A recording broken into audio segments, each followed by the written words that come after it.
오늘은 우리가 함께 읽은 마가복음 10장 45절 이 본문과 함께 묵상집의 제목은 느리게 걸어야만 보이는 것들입니다. 전라남도 완도군에 보면 청산도라고 하는 그런 섬이 있습니다. 이 섬에 가본 적이 있는데요. 이 섬이 조금 특별한 섬인데 이 섬은 2007년도에 아시아 최초로 슬로시티라고 선정된 곳입니다. 슬로시티. 짐작이 가세요? 어떤 섬인지? 그러니까 이름 그대로 느림을 강조합니다. 그러니까 현대인들이 굉장히 그 도시 생활을 하고 굉장히 분주하고 바쁘잖아요. 그래서 중요한 것을 놓치고 살아가는데 그러니까 이 섬에 와서 느리게 일부러라도 그렇게 걷고 이렇게 생각하고 이렇게 하라고 만들어진 그런 섬이거든요. 그래서 이 섬의 슬로건 역시 삶의 쉼표가 되는 섬입니다.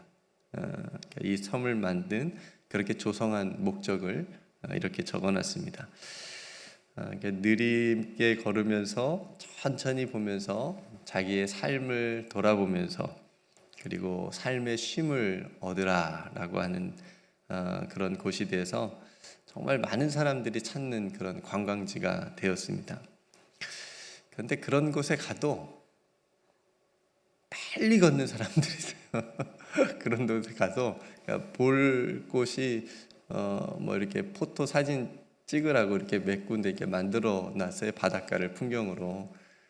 또 어디 또 좋은 초가지 비슷하게 뭘 하나 만들어 놓고 또 그런 데도 있고, 그러니까 볼 곳들이 몇 군데가 있어서 막 거기 막 빨리 가서 보려고 막 빨리 걷는 분들이 그런 슬로시티 가도 그런 분들이 있습니다. 반면에 어떤 분들은 이 섬의 취지대로 천천히 걸으면서 길 옆에 있는 이쁜 꽃들을 이렇게 보면서 감탄을 하기도 하고, 그러니까 같은 장소에 있지만 어떤 분은 꽃을 못 보고 어떤 분은 또 이쁜 꽃들을 보고 풍경을 보고 그렇습니다. 그러니까 천천히 느리게 걸어야만 볼 수 있는 그런 풍경들이 있는 거죠. 세상은 정말 빠른 속도로 변화하고 있습니다. 그러니까 6.25 전쟁을 겪은 세대는 더 아마 그걸 체감을 하실 것 같아요. 그러니까 불과 몇백 년 사이에 인류는 엄청난 급격하게 발전된 그런 사회가 됐습니다. 인류에게 별이 있는 하늘은 그냥 바라만 보는 곳이었잖아요. 오랜 시간 동안 저 하늘은. 근데 지금은 갈 수 있는 그런 시대입니다. 우주 시대를 맞이하게 됐죠. 그만큼 우려도 이런 발전된 시대에 대한 우려도 많이 있습니다. 이 시대를 뒤따라가지 못한 준비되지 않은 그런 인류애라고 할 수 있을까요? 그러니까 인간에 대한 그런 마음, 자비나 사랑, 그 함께 살아가는 데 필요한 것들, 그런 마음들이 준비되지는 못한 것 같아요. 그래서 지금도 서로를 빼앗고 서로에게 있는 것을 빼앗고 죽이기 위해서 전쟁도 하기도 하고 또 무기를 사용을 하죠. 그리고 그 어느 시대보다 지금까지 인류가 흘러온 그 어느 시대보다도 정말 부의 불균형이 있습니다. 정말 부자들은 몇 프로 안 돼요. 그리고 그 나머지 사람들이 이제 이렇게 살아가는 그런 균형이 깨진 그런 세상을 우리가 볼 수가 있습니다. 그래서 이런 발전하는 속도에 따라가지 못하고 뒤처진 사람들은 실패자 혹은 낙오자라고 하는 그렇게 보여지게 만드는 세상을 우리가 살아가고 있는 거죠. 이처럼 사람들은 빠른 것을 좋아한 것 같아요. 빠르게 성공하면 대단하게 보여지게 만들고 그런 것들이 있죠. 남들보다 좀 빠르면 상을 줍니다. 설교를 준비하면서 어린 시절의 그 운동회를 생각해 봤어요. 여러분도 한번 생각해 보시겠어요? 다 줄 세우기더라고요. 보니까 다 남들보다 빨라야 상을 줘. 달리기도 저는 최고로 빨리 달려서 상 받은 게 3등. 예, 그래서 여기에 3등 하니까 뭐 도장을 하나 딱 찍어줘가지고 그때 지우개인가 펜인가 아무튼 연필인가 하나를 받았던 기억이 있습니다. 근데 생각해 보면 다 다르거든요. 체격 조건이. 아이들이 물론 이제 키가 저는 1번 아니면 2번이었으니까 키 작은 아이들 위주로 이제 좀 뒤에 뛰게 하긴 했는데 아무튼 체격 조건도 조금씩 다르고 또 잘 뛴 애들도 있고 못 뛴 애들도 있고 있는데 그냥 한 줄에 줄 세워가지고 요이 땅 해가지고 빨리 가는 친구만 상을 주는 그리고 뭐 이렇게 박 같은 거 하나 세워놓고 두 팀이 이제 누가 이겨요? 빨리 그거를 터트리는 팀이 이기는 겁니다. 그러니까 무조건 남들보다 빨라야 돼. 그러니까 어린 시절부터 그런 것들이 암암리에 그렇게 심겨지고 있는 것 같아요. 또 남들보다 빨라야 돼, 잘해야 돼, 뭐 이런 것들이 그런 세상을 우리가 살아가고 있는 거죠. 그러니까 생각해 보면 그런 불평등이 어디 있을까라는 또 생각을 한편으로 씁쓸하게 가져봅니다. 여러분들이 부모님들이 이제 아이들을 기를 때도 그런 것들이 남아 있잖아요. 그래서 내 자녀가 또래보다 조금이라도 빨리 뒤집기를 하면, 조금이라도 좀 더 빨리 걸으면, 조금이라도 좀 더 말을 하면 뭔지 알아요? 우리 아이가 천재인 줄 알아.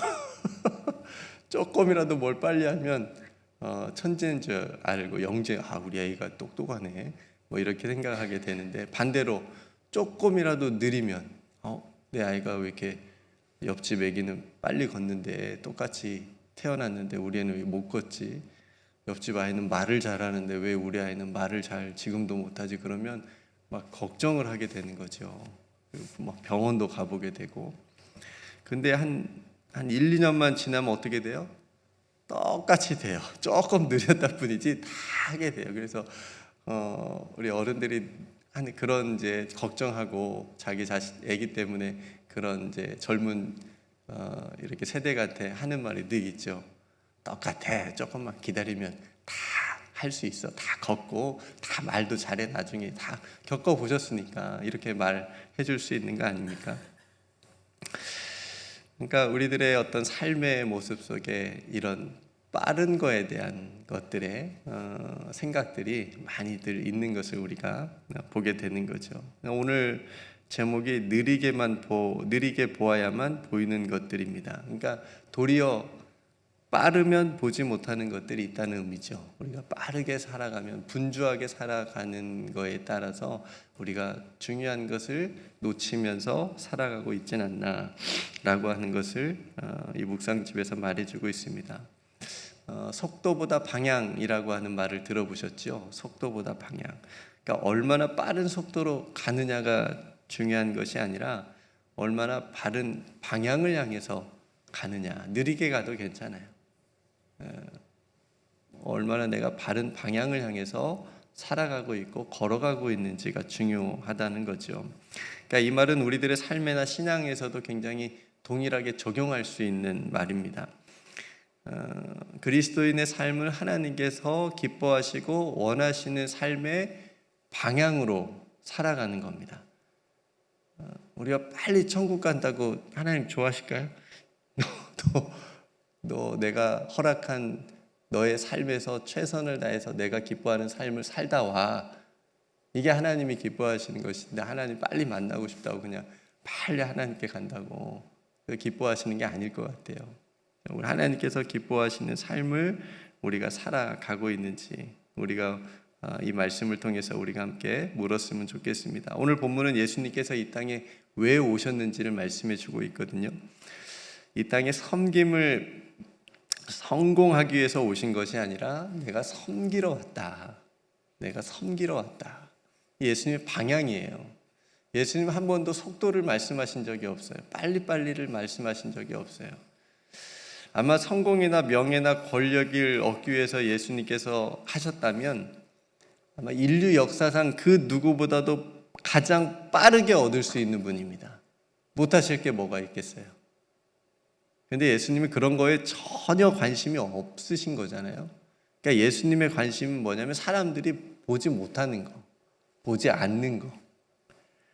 사람들의 관심에서 멀어진 것, 근데 너무 중요한 것, 그거에 관심, 그거에 눈길을 주셨다라고 하는 거죠. 소외되고 차별받고 고통받고 외면받는 사람들, 그런 사람들하고 눈을 맞추셨다라고 하니 바쁘면 못해요. 예수님은 하셨거든요. 그 시선이 있었습니다. 여러분 생각해 보십시오. 예수님이 너무 피곤하실 정도로 잠도 잘 못 주무실 정도로 분주하셨잖아요. 그래서 한 번은 배 밑에서 자기도 하셨잖아요. 그런 분주한 사역 속에서도 예수님은 방향을 놓치지 않으셨다라고 하는 거.